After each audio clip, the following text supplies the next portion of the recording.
Recording. Okay, here we go. Hi, babe. Welcome to the Horror Babe Show. I'm your host, Chelsea Beller. And before we get right into things, I just want to wish everyone happy holidays. And I'm filming this on January 1st. So happy New Year. 2024. Yeah, this is the year, baby. Now, this is what everyone says, but it's the year. I'm really excited for the new year because I did a lot last year, not to brag, and I think next year I'm going to do even more. And, I have this channel now, so that'll be something to look forward to, creating amazing, horrific content for you because that's what we love. We love to talk about horror. So, without further ado, man, I don't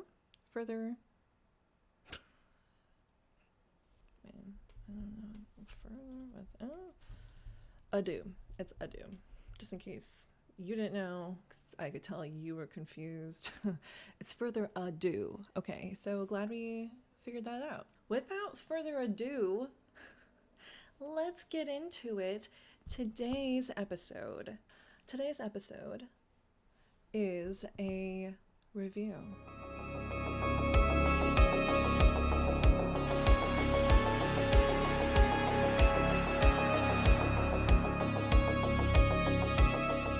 I'm excited for this. You might have guessed what the hit horror show we're talking about is going to be. It is a period piece. It's about a couple of kids. Watch them grow. Some strange spookiness happens, but I mean, we wouldn't be talking about any of this as if it wasn't, strange and spooky. That's right. It's the fall of the House of Usher. Duh. I'm just gonna be flipping my waterfall bangs. Is that what these are called? I don't know, man. I saw someone do this on Pinterest and I was like, hey, I could do that. It's just a little bait and switch for you because it's fun, You got to keep you on your toes. So let's talk about Usher, which is what I will be referring to the show as for the remaining of the video because, yes, the fall of the House of Usher is a longer title, and I'm not going to say all 7 of those words every single time. I'm just going to say Usher. And we're all going to have to not have the image of our beloved 2000s pop star. Is he beloved? Is he still cool? The other day, my friends and I were talking about like what the kids say these days. They say words like bet. What does that mean? I'm old and it's fine. When did Usher come out? Oh, it's not what we thought. Anyway, all right, I'm off of Google now. Usher, the fall of the House of, is a fantastic show. If you haven't watched it already, it's truly a fantastic show. If you have not seen this Mike Flanagan miniseries of magnificence, you should. And I will be including spoilers in this, so if you haven't seen it yet and you don't want any spoilers, go watch it and then watch this. Okay. Bye. I'll wait. Are you back? Okay, great. This is an incredibly well-written show. The story is fantastic. I can't think of a loose end. If you can, let me know. And the cinematography is amazing. The direction was great. The casting, of course, was perfect because they're Flanagan's crew. Oh, the sets. Oh my God. The sets were beautiful. Like, the sets were magnificent.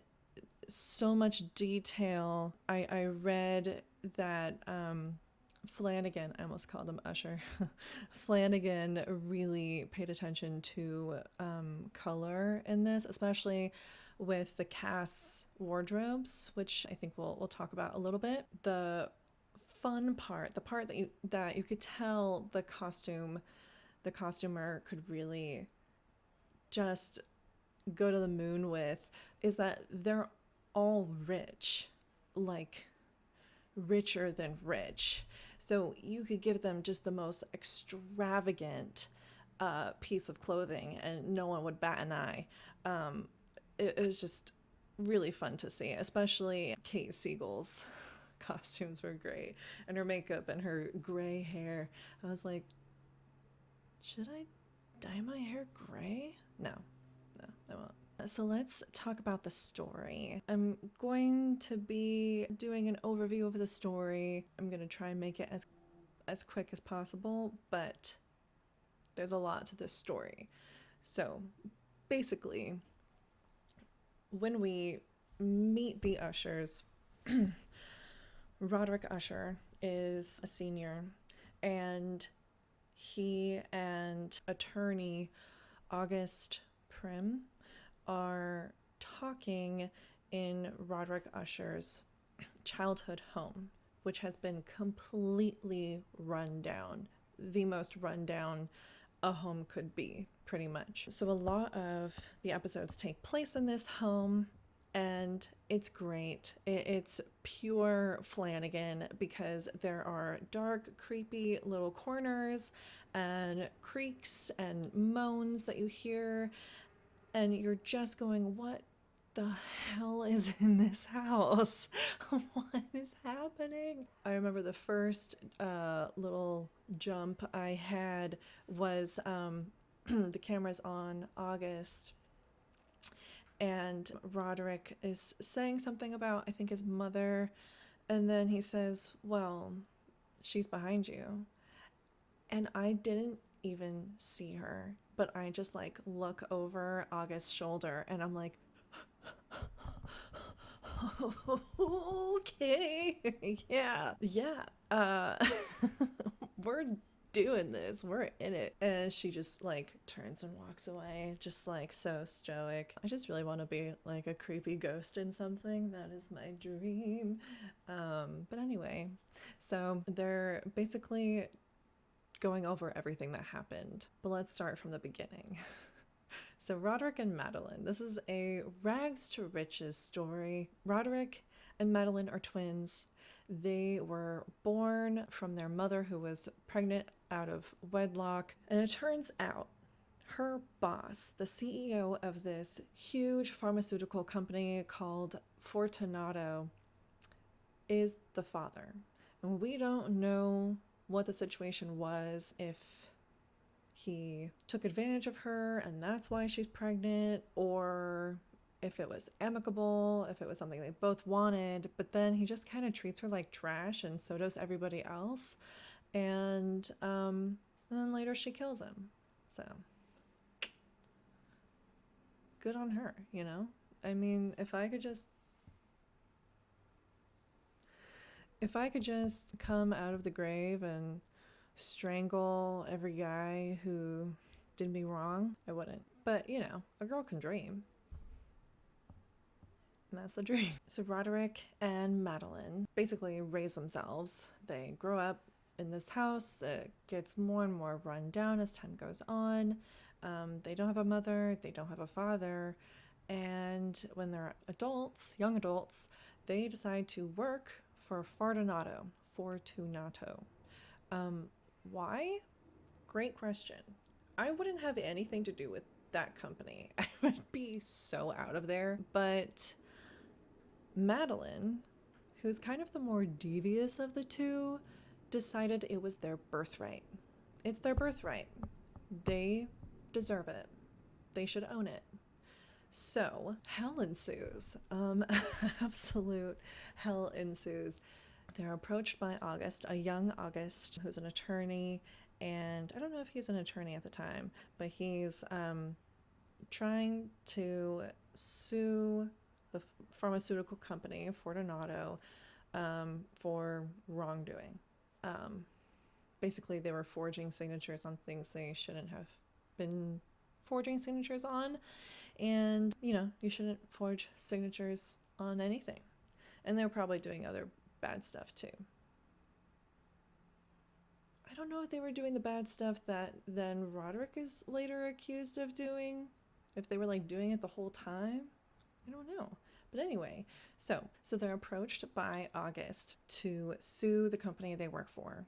And they almost go through with it. And then at the very end, they're like, no, we don't know what he's talking about. This company is on the up and up. They're so good. And they're not. But they commend Roderick and Madeline for being on their side and being so loyal. And you guys are they're gonna shoot straight to the top. And they're excited about that because they want money. And, I think they're just a little impatient and feel that this company is owed to them. So they decide to kill the CEO, which they do. And you know what? He kind of deserved it. But that was a great scene. That's the last episode. They get him drunk at some like holiday party, and they spike his drink with something, and they bring him downstairs and to like a basement area, and like part of it is unfinished, and they have construction going on, not at the time, but they're like bricking up these walls of these enclosed spaces. And so they kind of just place him in that tiny little enclosed space, much like the one I'm in right now, and start laying the bricks. That's genius. That's a great way to kill someone. Because, and walk away. You know what I'm talking about? There's no mess. So, the spooky part about that scene was that it was like a costume party, I guess. So maybe it was a Halloween party. Or a New Year's party? No, it was a New Year's party. That's right. Theme. It was a New Year's party, and he was dressed as a jester. One of the most creepiest jester costumes I've ever seen. But he had the hat with the bells, and it made the ding-a-ling-a-ling noise.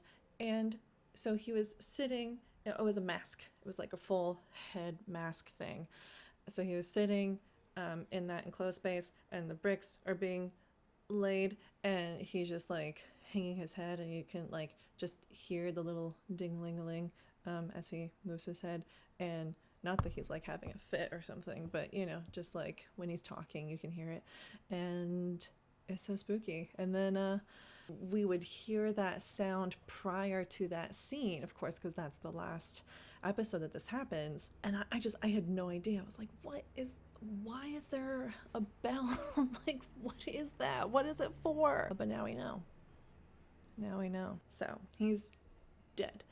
And they become, the rulers of their Fortunato kingdom. And they're just rich and famous for the majority of their lives. Until. So Roderick has 6 kids from 5 different women. He had his first 2 kids with the woman he was with, Annabelle Lee, when all of this shit hit the fan. But she left him because he killed a jester. So he shouldn't have done that. So she left him, and then later she offed herself, which is sad. And then he has 4 more kids. Now these kids, all right, well, they're adults by the time we meet them, but I'm going to refer to them as the kids because they're his kids. They're just lovely and, compassionate, sympathetic, overall good people. Of course, I'm being facetious because they're awful. Holy shit. They're the worst. They were raised by money, and that's what happens when you're raised by money. Serious money. I don't mean like upper middle class. I'm talking the 1%, okay? Like, this is what's wrong. This is what's wrong with America. Is these kids. So in the span of, I think, a week, each of his kids die a horrific death, each in a different way. And then it comes out, big spoiler, Roderick and Madeline are about to die. Why is this? What is killing them? Who is killing them? Why do I keep hitting my microphone? Because it's in the way. Because I am the jester in the bricks. Okay?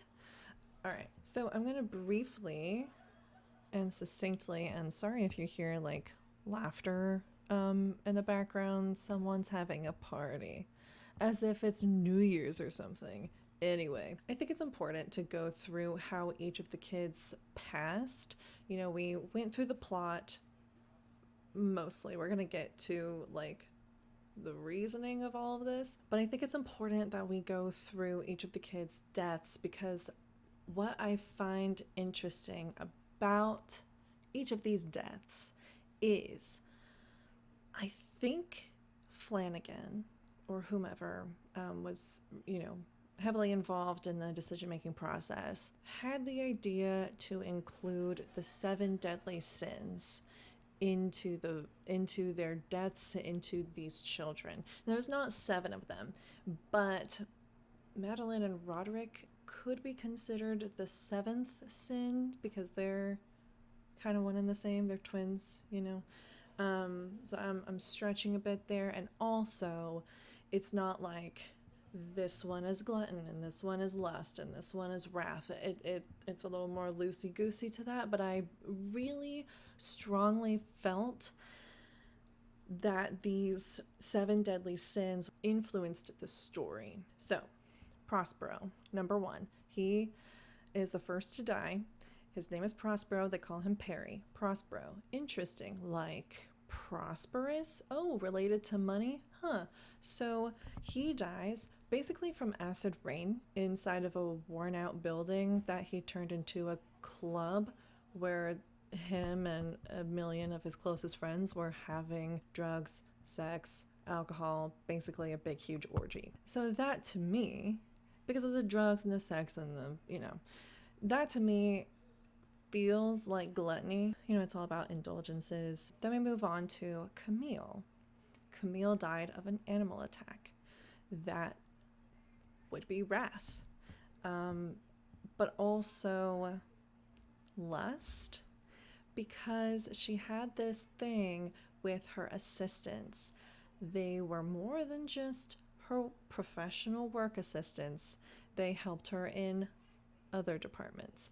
So kind of feels like lust was involved there, but definitely, you know, the anger of wrath and a little bit of jealousy, because she had no reason to be where she was other than thinking her sister, half-sister, was involved in something, and she wanted to stop having so much fun. She wanted to get the dirt. So then there's Napoleon, Leo. He fell out of a window, also on drugs. A drug that I think his father made, or Fortunato made. The motivation behind his death was definitely fueled by anger, but also by madness, because the drug made him go a little loopy, which, speaking of, that scene really stuck with me. If you know the scene I'm talking about, he has some like mallet or something that he's running around his apartment thrashing into the walls because he hears a cat, or he thinks he's hearing his partner's cat stuck in the wall, and he thinks the cat is trying to kill him. And so he's running around this apartment and he's throwing something. I can't remember what it was, but I'll throw up a clip if I can. He's throwing this thing and going absolute nuts. Like if you've ever witnessed someone just high as fuck on drugs, then I think you understand. You have this like morbid fascination of what are they gonna do next? And also you're just like, what the fuck is wrong with you? And that was this feeling of like, what are you doing? And what are you gonna do next? And I, you know, we know that each of them die because that was spoiled to us basically. Oh yeah, it was like the first like 10 minutes of the show. So we know they're all gonna die. We just don't really know how. And his ghost appears to Roderick, and it's all like mangled, and he looks bad. So I have a feeling he's gonna jump out of the window, but I'm like, why would he jump out of the window? But he's on like these crazy drugs, and he sees the cat, and he runs, and he just onto the sidewalk, onto a car. I think it was onto a car. And then the cat, the real cat, in my opinion, with the collar that he talked about, it's like a Gucci collar, like walks by, kind of sniffs him, and then just keeps going. And I was like, that is beautiful. It was this great like bookend moment, because he wasn't really seeing the cat. It was all in his head. But we saw the cat like at the beginning of the scene or something, and then it was just like, it was really satisfying to see that cat. And also the guy kind of deserved it because he cheated on his partner. Anyway, yeah. So now we're going to move on to Victorine, right? Yes. Victorine. Victorine is like a mad scientist character. There was something wrong with her from the beginning. Like, she lost her humanity a long time ago. She was giving like anger-inducing drugs to monkeys, how Camille died, and she was going to put this like heart implant into this woman, but it wasn't even going to be her. It was supposed to be her partner, because her partner is the doctor, but she's like the scientist. I don't even know if she's the scientist behind all of this. She might just be like the investor because she has all of her daddy's money. Who knows? I think her death, which was awful, that really stuck with me too. Man, these deaths, I don't know who thought of these, but like, okay, so you hear this sound like toward the end of her time, and for the life of me I couldn't figure out what it was. It kind of had this like chirping sound. I'm gonna insert it here if I can. So you see what I mean? It's like a chirp sound, but I was like, it's not gonna be a bird, but it has to be related to the heart implant, or like the monkeys, or something like completely out of left field maybe. And then she gets furious at her partner because her partner won't do this surgery, because like she forged a signature, mirroring Victorine forged her partner's signature on something. And I think the heart implant like wasn't okay to input into somebody. I don't know. I don't remember. Anyway, they weren't going to do it. But Victorine was pissed, and she wanted it to work. And to me, this really felt like the sin Sloth, because she didn't really do any of the work. It wasn't really her, it was her partner, and she was just reaping the benefits. She was reaping the benefits of her daddy's money, and now her partner being like a genius. And so that felt like Sloth to me. But there's also wrath and kind of envy involved. Definitely pride with all of these people. Pride is a big one. She is furious with her partner. Her partner is about to storm out. She grabs something, chucks it at her. Like, I don't know what her thought process was. I'm like, no, you meant to kill her in that moment. Like, if you throw something, like a heavy something, at your partner, whether it's their head or their butt, like, you're aiming to do some damage. Throws at her head. Partner's dead. Didn't mean to rhyme, but I did. And she goes a little nuts and decides she can fix it. So she grabs the heart implant she just happens to have, throws it in her partner, she like opens the chest cavity and like shoves it in there and thinks, oh yeah, she's alive now, everything's fine. But she's not alive, because it had nothing to do with her heart, it was her fucking head. So she's just like propped up on this table. I think her eyes are still open, but she's just like gone, and her chest cavity is open, and Victorine is like totally fine, and Roderick, her dad, comes to visit her, and he hears this sound, and I'm like, oh my god, what is it, because we haven't seen her yet, and she opens the door and she's like, oh yeah, it's just like, she acts like everything's fine. And I think that's why this stuck with me so hard, because she was just like, oh yeah, come on in, it's just my partner you've met. I don't remember her name. Alessandra? Sure. Alessandra's fine. Come check on her, look. And he's like, she's not fine. And then she kills herself with a sword? A knife? A machete? Something sharp.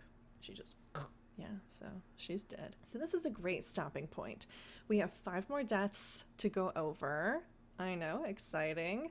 I want to talk themes. I want to talk favorite scenes. I didn't mean to rhyme again, but it just keeps happening. And then, like, who is Verna? We need to talk all about her. And we'll do that in the next episode. So stay tuned for that. Part 2 of the Fall of the House of Usher review. Make sure to like, comment, follow, and subscribe. And I'll see you in a couple weeks. Bye, babe.